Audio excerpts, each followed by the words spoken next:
की तुमच्या वाटेला येतोस का विचारायला कोणी गेलं नाही, नाहीतर तुम्हाला सुद्धा खोक्यांची ऑफर झाली असती. याला निष्ठा म्हणतात, याला शिवसेना प्रमुखांचा आणि आनंद दिघेंचा शिवसैनिक म्हणतात.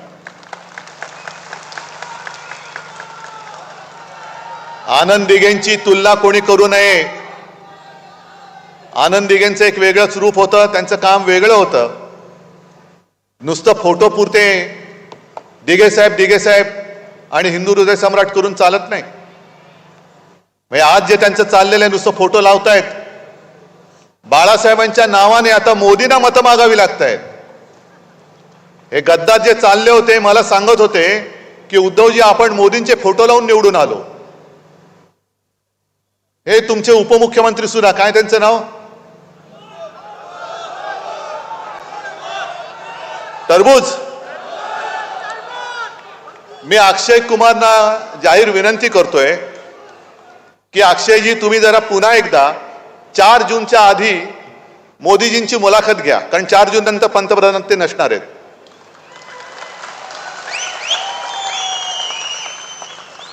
आणि 4 जूनच्या आधी मुलाखत घेतल्यानंतर त्या मुलाखतीत एक प्रश्न जरूर विचारा, जसा तुम्ही गेल्या मुलाखतीत विचारला होता की तुम्ही आंबा कसा खाता,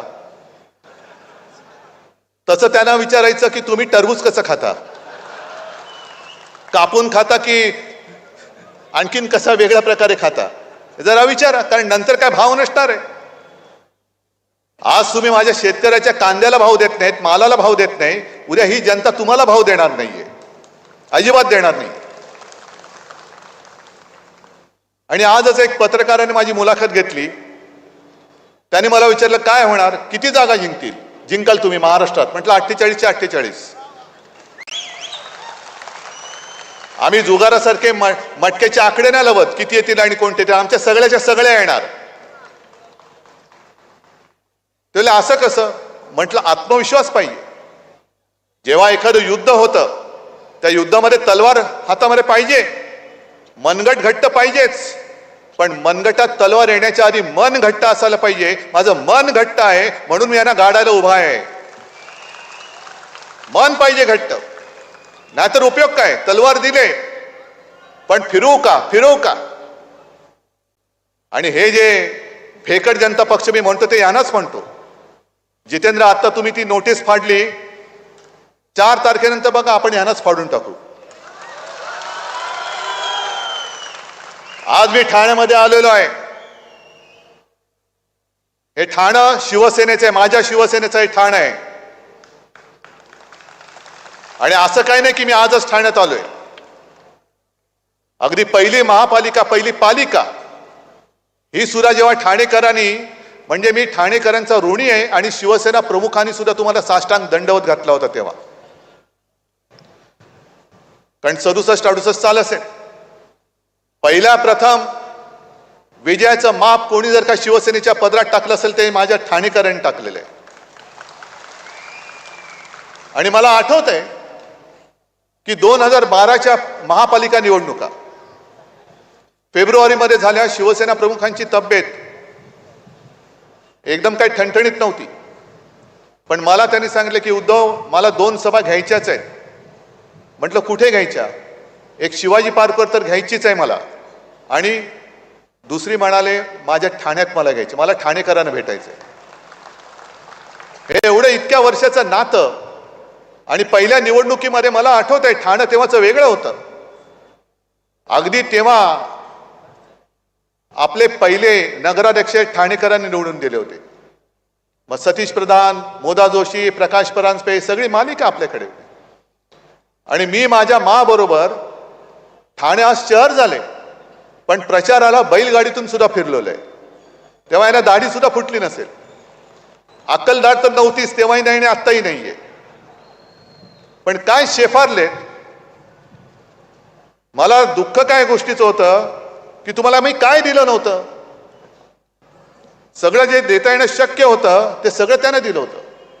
आणि जितेंद्र साक्षीदार आहेत. जितेंद्र त्या मंत्रिमंडळात माझे सहकारी मंत्री होते.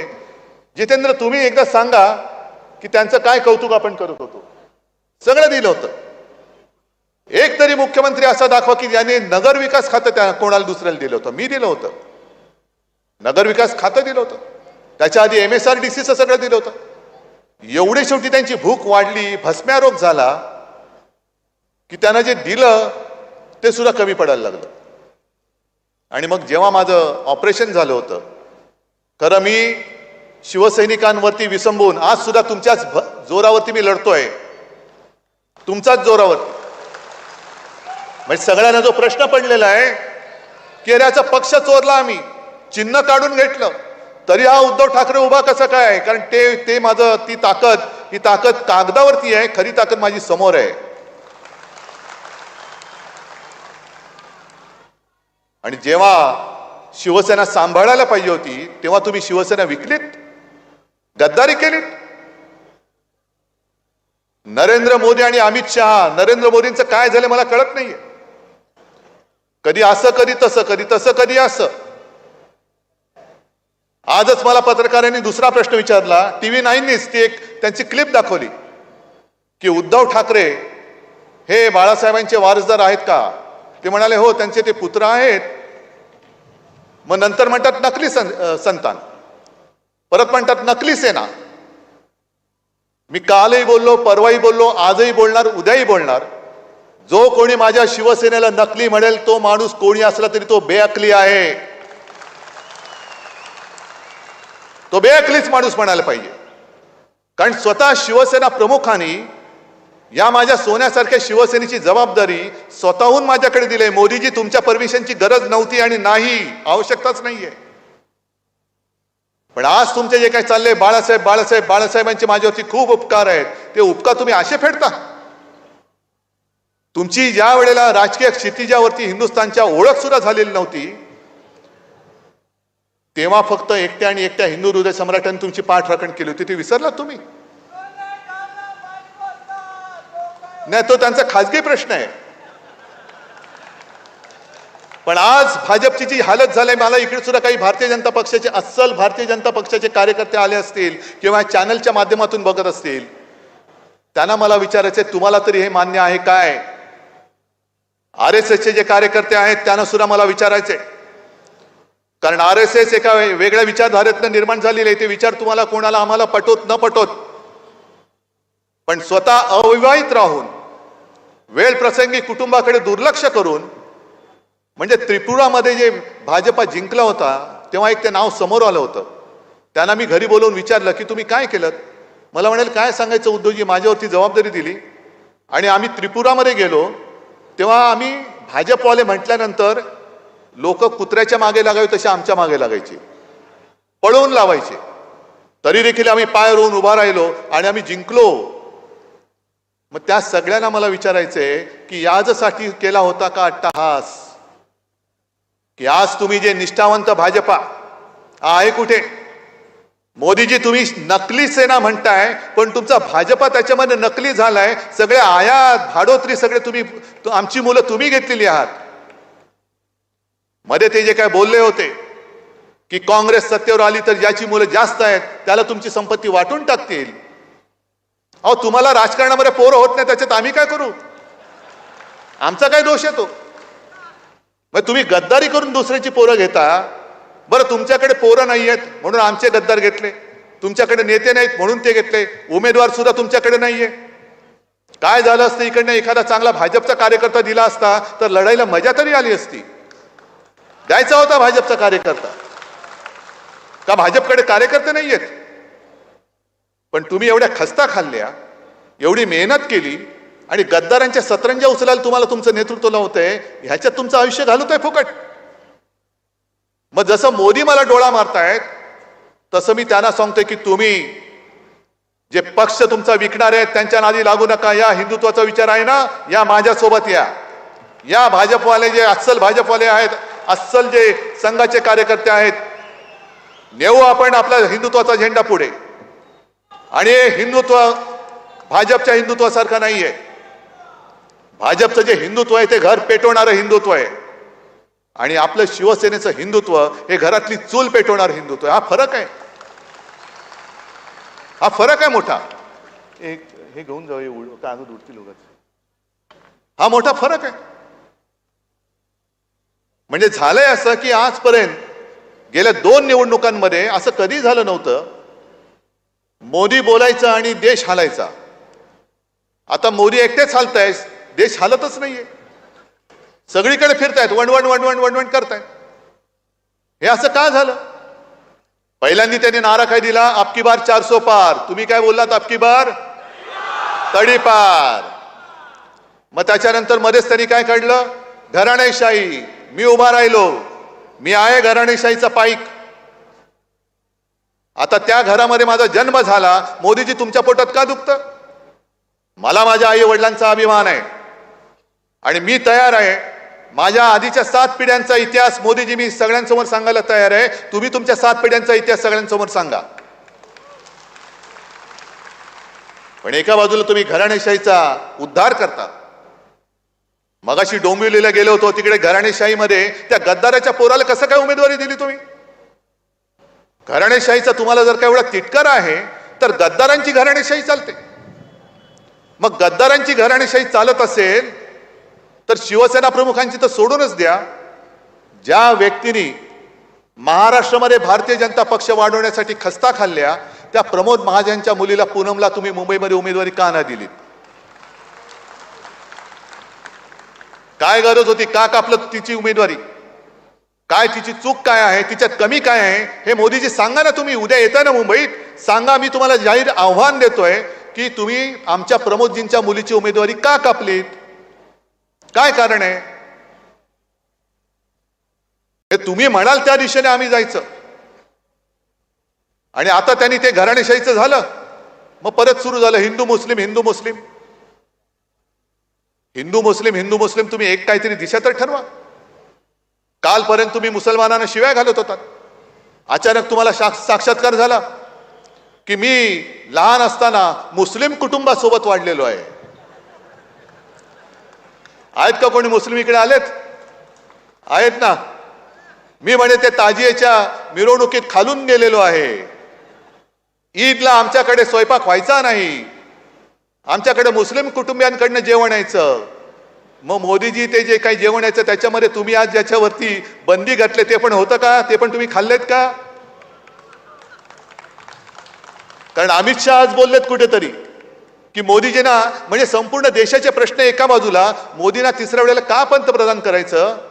तर जे गोहत्या करतील त्यांना आम्ही उलट टांगून सरळ करू. अरे मग सरळ करायचं तर उलट कशाला करतं? ते सरळच आहेत ना. म्हणजे आधी उलट टांगायचं मग सुलट करायचं, हेच खेळ खेळायचे. मग 10 वर्ष तुम्ही काय करत होता? गोहत्या बंदी तुम्ही म्हणताय.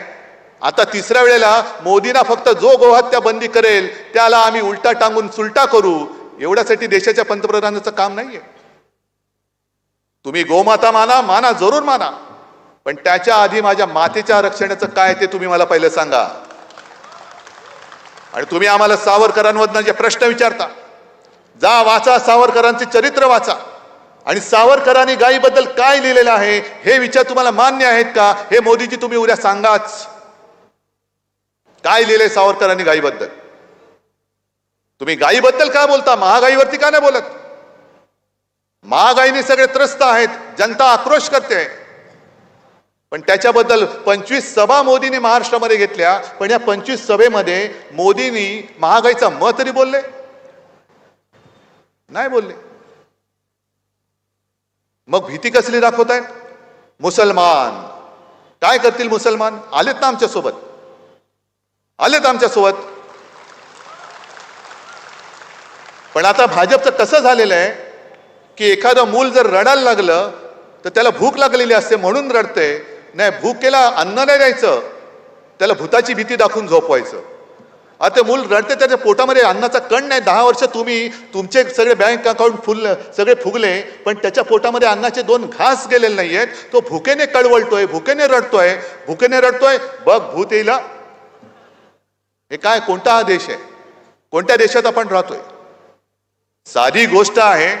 तरी बरं झालं तुषारजी तुम्ही आज आमच्या व्यासपीठावरती आला, मी तुमचं स्वागत करतोय. कारण मी जे बोलतोय तुमच्या समोर बोलतो, चूक असेल तर तुम्ही इथेच सांगा मी चूक बोलतोय. तुम्ही आज किती वर्ष महाराष्ट्रात राहतात मला माहिती नाहीये. पण जे मी बोलतोय तळमळीने, उद्या इंडिया आघाडीचं सरकार आल्यानंतर गुजरातचं जे हक्काचं असेल ते आम्ही देऊच. गुजरातबद्दल माझ्या मनात आकस नाही, गुजरात सुद्धा माझाच आहे. पण मोदीजी, तुम्ही माझ्या महाराष्ट्राच्या तोंडातला घास काढून जो गुजरातला देताय तो मी कदापि सहन करणार नाही. हे मी तुम्हाला जाहीर सभेत सांगतोय, कदापि नाही. सगळे तुम्ही माझ्या महाराष्ट्राची हक्काची रोजी रोटी तुम्ही गुजरातला घेऊन जाताय. काय महाराष्ट्राने पाप काय केले? आणि हा आम्ही प्रश्न विचारल्यानंतर, हा मुद्दा घेतल्यानंतर त्या मुद्द्याला उत्तर नाहीये. मग फडणवीस काय म्हणतात, गुजरात काय पाकिस्तानात आहे काय? मग देवेंद्रजी, माझा महाराष्ट्र काय अफगाणिस्तानात आहे? हा, गुजरात पाकिस्तानमध्ये नाही मला माहिती आहे. पण महाराष्ट्राने काय तुमचं घोडं मारलंय, तुमचं घोडं आम्ही अडवलंय. तुमचं वारू जे उधळलं होतं 400 पार 400 पार, तो घोडा नव्हताच, ते खेचर होतं, ते आम्ही अडवलं. Go back.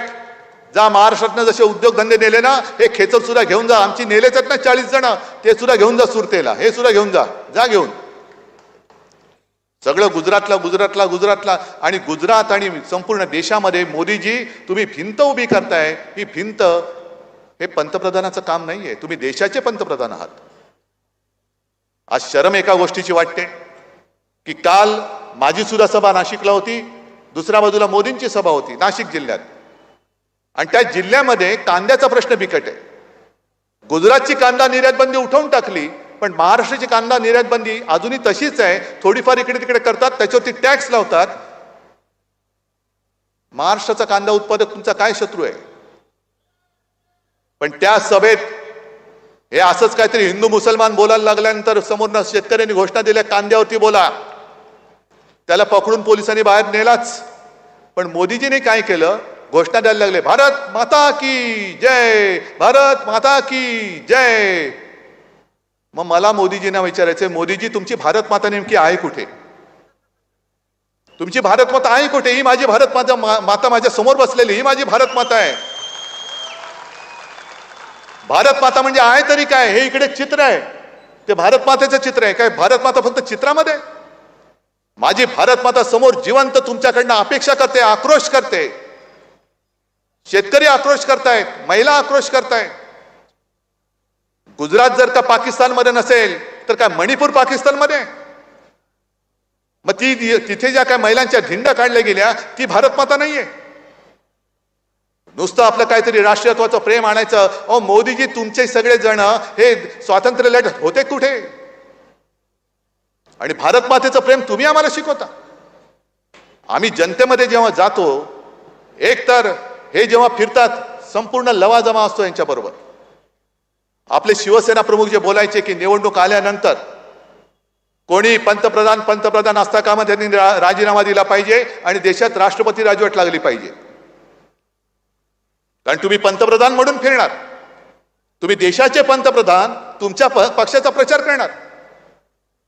मग इकडे येऊन तुम्ही गद्दाराचा प्रचार करणार असाल तर माझ्या राजांचा प्रचार का नाही करायला येत? तुम्ही देशाच्या आत ना, गेल्या वेळेला राजांनी सुद्धा तुम्हाला पाठिंबा दिला होता. पण तुम्ही सगळा लवाजमा म्हणजे येतील, विमानाने आले तर एअरफील्ड बंद, रस्त्याने जाणार तो रस्ता बंद. काल कल्याणमध्ये होते, कल्याणमध्ये अघोषित बंद. त्याच्याहून जास्त लज्जास्पद गोष्ट, काल मुंबईमध्ये त्यांचा जो रोड शो झाला, त्या रोड शो मध्ये त्याच्या 2 दिवस आधी ती जी दुर्घटना घडली होती, जे मोठं होर्डिंग पडलं होतं, त्याच्या खाली अजूनही माणसं अडकलेत असं म्हणतात. बचाव कार्य अजूनही सुरू आहे. त्याच भागामध्ये थोडेसे 2 गल्ल्या सोडून मोदीजी तुम्ही कसला तमाशा केलात? कोणाला तुम्ही शो केलात? कसला शो केला? तुमच्या अहंकाराचा शो केला. एवढी निर्दयता तुमच्यात आली कुठून? आणि त्याही पेक्षा भयंकर आणखीन, अचानक मेट्रो बंद करून टाकल्या, अचानक तिथले रस्ते बंद करून टाकले. तिथल्या महिला सुद्धा अशा चिडल्या, त्या म्हणाल्या आम्ही काय झालं तरी यांना मत नाही देणार, आता अजिबात देणार नाही. अनेक महिला ज्या घरी निघाल्या होत्या, घरी त्यांची बाळं वाट बघत होती, ते म्हणाले आम्ही करू काय? आमचे सगळे जाण्याचे मार्गच बंद केले, ह्यांना बघून आम्ही करू काय? टीव्हीवरती दिसतात ना, काय फरक काय पडतोय? टीव्हीवरती बघितले काय आणि समोर बघितले काय, फरक काय पडतोय? पण तुम्ही लोकांची कदर करत नाही. भारत माता की जय यावं, हीच तर भारत माता आहे. हीच माझी भारत माता आहे. भारत माता देश म्हणजे देशातली माणसं आहेत, देशातले दगडधोंडे म्हणजे देश नव्हे. आणि जेव्हा जेव्हा तुम्ही महाराष्ट्रामध्ये येताय, एक तर रामाचा जप करता, कारण तुम्हाला पराभवाचं भूत समोर दिसायला लागलं. राम राम राम राम राम राम कधी करतात, जप करतो. आता यांना ज्याच्याकडनं पराभव होणार त्याची भीती वाटते, म्हणून ते उद्धव ठाकरेचा जप करतायत. सगळीकडे जातील तिकडे नकली सेना, नकली सेना, नकली संतान बोला. तुमचे 4 दिवस आता राहिलेले आहेत, 4च दिवस राहिलेत. त्याच्यानंतर 4 जून नंतर मोदी पंतप्रधान नसतील हे आज लिहून ठेवा, आज लिहून ठेवा. आणि त्यांना मी दोष देत नाही. त्यांचं जे असं तळ्यात मळ्यात मग कोणाच्या तरी गळ्यात असं जे काय चालतं, हा त्यांना दोष देता येणार नाही. मी आज टोमणा नाही मारत आहे, खरं सांगतोय. कारण आपण 2 दिवस नाही झोपलं तर किती मनावरती ताण येतो, येतो ना, येतो की नाही येत. डोळे चुरचुरायला लागतात, मन असं बधीर होतं, बुद्धी थोडीशी इकडे तिकडे हलते. हे तर 10 वर्ष नाही झोपलेले. आता 10 वर्ष झोपले नाहीत तर मेंदूला शीण आला असेल की नसेल. बरं, पंचायत अशी झाले की आता पातंजलीचं तेल पण लावता येत नाही, कारण त्याच्यावरती कोर्टाने बंदी आणलेली आहे. मग अमिताभ बच्चन जे वापरतात थंडा थंडा कूल कूल, ते थोडं भाजपाला थोडंसं त्यांच्या टाळूवरती घाला आणि थोडा आराम द्या. हे शिवसेना म्हणे काँग्रेसमध्ये विलीन होणार, तुम्हाला कोणी सांगितलं? आम्ही 25-30 वर्ष भाजपासोबत राहिलो, काय भाजपामध्ये विलीन झालो? पवार साहेब जे बोलले ते पवार साहेबांचा तो जो काही उल्लेख होता तो त्यांनी त्यांच्या विचाराने वेगळ्या यांनी केला होता. सगळे छोटे प्रादेशिक पक्ष. पण मला चिंता आहे ती भारतीय जनता पक्षाची आहे. कारण 4 जून नंतर यांचं सरकार राहत नाही. 5 तारखेलाच भाजपा फुटेल पहिला. आणि मोदीजी तुम्ही शब्दाचे पक्के असाल तर 2 वर्षानंतर तुम्ही 75 वर्षाचे व्हाल तेव्हा तुम्ही राजकारणातून निवृत्त होणार. आमच्या इंडिया आघाडीकडे खूप चेहरे आहेत. तुम्ही जे म्हणता ना की दरवर्षी पंतप्रधान बदलतील, अहो म्हणजे याचा अर्थ तुम्ही मान्य केले की आम्ही सत्तेवरती येतोय. आमच्याकडे खूप चॉईस खूप आहे. पण भाजपाचा आता प्रश्न आहे. भाजपला आता कळलंय की मोदींचं नाणं चालत नाही, आता पर्याय द्यायचा कोण? ऐन वेळेला आता चेहरा बदलता येत नाही. मग मोदीजी 75 वर्षाचे झाल्यानंतर झोळी अडकून गेले, मग भाजपाच्या पदरात धोंडे. भाजप काय करणार? त्याच्यामुळे हे सगळं असं जे विचित्र चाललेलं आहे, हा विचित्रपणा आता आपल्याला थांबवावा लागेल. इथे जी काय गुंडागर्दी चाललेली, मला मागे कोणतरी बोललं की इकडे कोणतरी काय ती गोल्डन गँग होती. महापालिकेमध्ये सुद्धा भ्रष्टाचार. एक तर ठाणा महापालिका तो लुटलीच. मध्ये बातमी आली होती की महापालिकेच्या तिजोरीत फक्त 10 कोटी रुपये राहिलेले, म्हणजे कर्मचाऱ्यांचा पगार द्यायला आता पैसे नसतील. मुंबई महापालिका ते ओरबाडून खातातच आहे. त्यांचे सगळे मित्र हे तुम्हाला माहिती आहेत कोण कोण आहेत. हे सगळे ओरबाडून खात आहेत. म्हणजे एका गोष्टीचा मला अभिमान आहे किंवा होता की शिवसेनेच्या हातात मुंबई महापालिका होती. ती आतापर्यंत महापालिका विसर्जित होईपर्यंत 2012 साली 640 कोटीच्या तुटीमध्ये असलेली मुंबई महापालिका आतापर्यंत आपण 90,000 कोटीच्या प्लसमध्ये आणून दाखवली होती. 90,000 कोटीच्या ठेवी ठेवल्या होत्या. मग मोदीजी आले, आपलं सरकार पाडलं. मोदीजी आले आणि म्हणाले की एफडी में रखकर विकास नहीं होता जी, वो मेरे मित्रों के जेब में जाना चाहिए पैसा. सगळं आता तुम्ही चांगली आठवण करून दिली. अचानक त्यांना साक्षात्कार काय झाला? ये राहुल गांधी अब अडानी अंबानी पर क्यों नहीं बोल रहे? बताओ कितना ट्रक भर के, कितने टेम्पो भर के माल आपके पास उठाया आपने? अहो मोदीजी, काही वर्षांपूर्वी तुम्ही नोटबंदी केली होती. कशासाठी केली होती? काळं धन नष्ट करायला. आणि आता तुम्ही पंतप्रधान आहात. तुमचे ईडी, इन्कम टॅक्स, सीबीआय सगळे तुम्ही आमच्या शिवसैनिकाच्या मागे लावतात. त्या मडवीला तुरुंगामध्ये टाकता. आज सुद्धा माझ्या सैनिकांना नोटीस येते. येत्या काही दिवसात म्हणजे काल, आज आणि उद्यामध्ये अशी मला माहिती आहे की कदाचित चांगल्या कार्यकर्त्यांना अटका करतील. पोलिसांना सांगतो तुम्ही करून दाखवा, तुम्ही करून दाखवा. दिवस सगळ्यांचे सारखे नसतात. आज शेवटचा दिवस त्यांच्या सत्तेचा असेल, उद्याचा दिवस आमचा आहे. उद्याचा दिवस आमचा आहे. पण सगळ्या यंत्रणा तुमच्याकडे आहेत, तरी मोदी जी टेम्पो भर भर के माल कैसे जा रहा है आपको पता नहीं. आणि जर टेम्पो भरभरून काळा पैसा तिकडे जात असेल तर मग नोटबंदी तुम्ही केली ती फसली, त्याची कबुली आहे की नाही हे तुम्ही सांगा सगळ्या जनतेला. मग तुमची प्रत्येक पावलं चुकतायत. एक तर आता तुम्ही म्हणताय, जसं देवेंद्र फडणवीस म्हणाले की उद्धव ठाकरेंच्या सभेत पाकिस्तानचा झेंडा होता. अरे मी कुठे पाहिला पाकिस्तानचा झेंडा, तुम्हाला कसा कळला? मी थोडीच गेलो होतो नवाज शरीफचा केक खायला, तुमचे नेते गेले होते.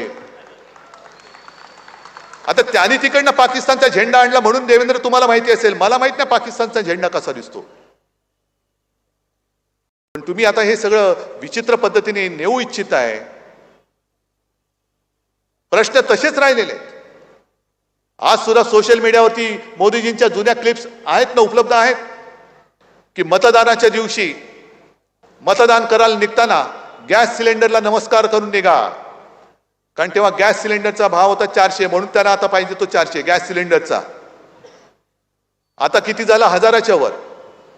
मग तुम्ही एक तरी गोष्ट अशी सांगा की जी लोकांना समाधान देणारी आहे. परदेशामध्ये काळं धन होतं ते तुम्ही आणून लोकांच्या खात्यात 10-15 लाख तो ऐसे ही दे देंगे. आले कोणाच्या खात्यामध्ये? कोणाच्याच खात्यात नाही. पण भाजपच्या खात्यात किती आले?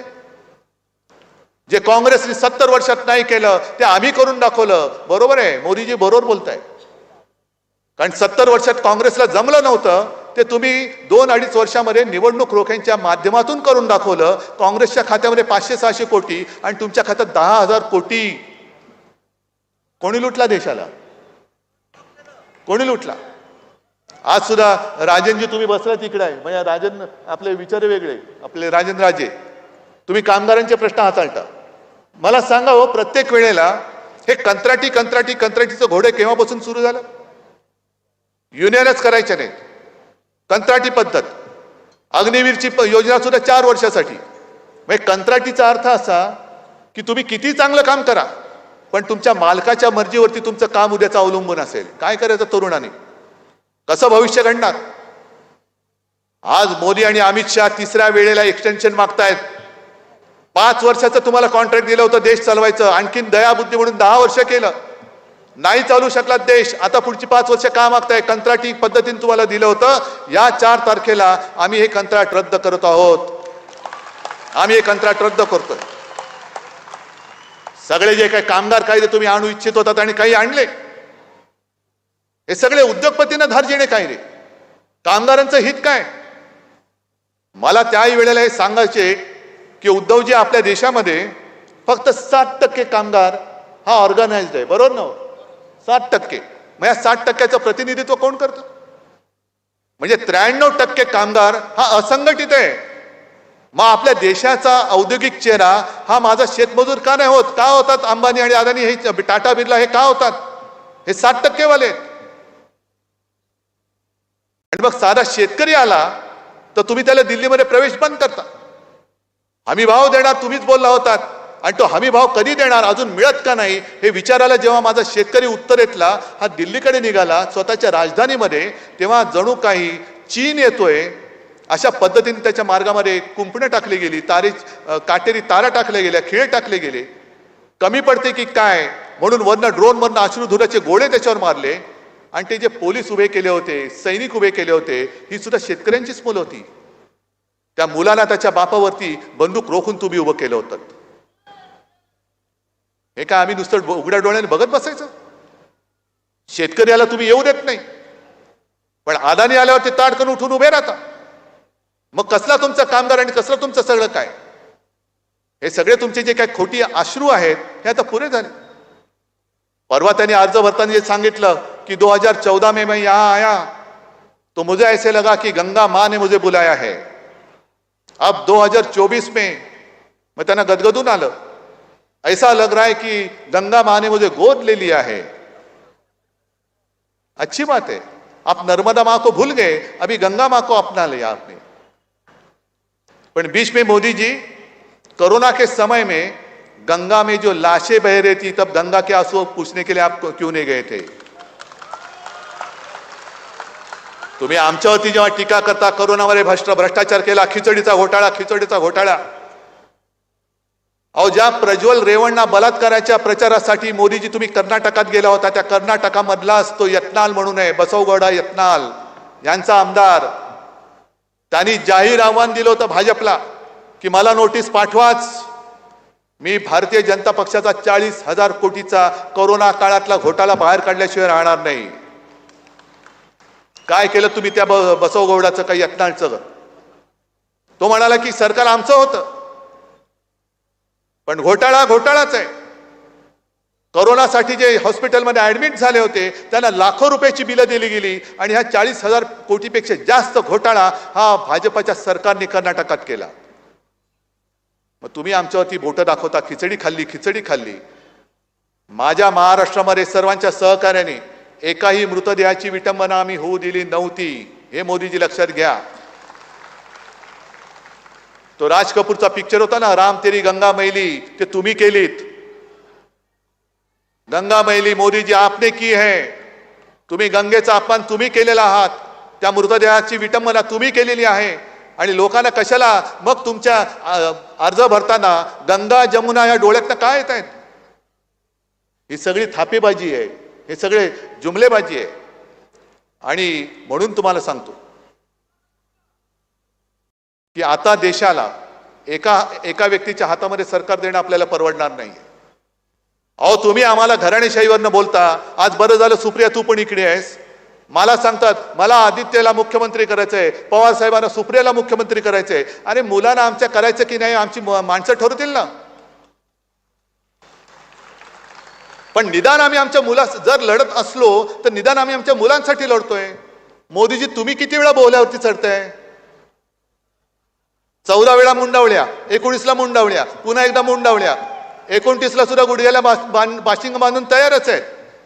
मग द्या ना पुढच्या पिढीच्या हातामध्ये, कधी तुम्ही देश देणार आहात? मग ही जी काही एकाधिकारशाही आहे, या एकाधिकारशाहीला गाडून टाकण्यासाठी यावेळेला इंडिया आघाडीचं संमिश्र सरकार आपल्याला देशाला पाहिजे. केलं होतं ना, अटलजींनी सुद्धा चांगलं काम केलं होतं. तेव्हाही सगळे ममता जयललिता सगळे सोबत होते.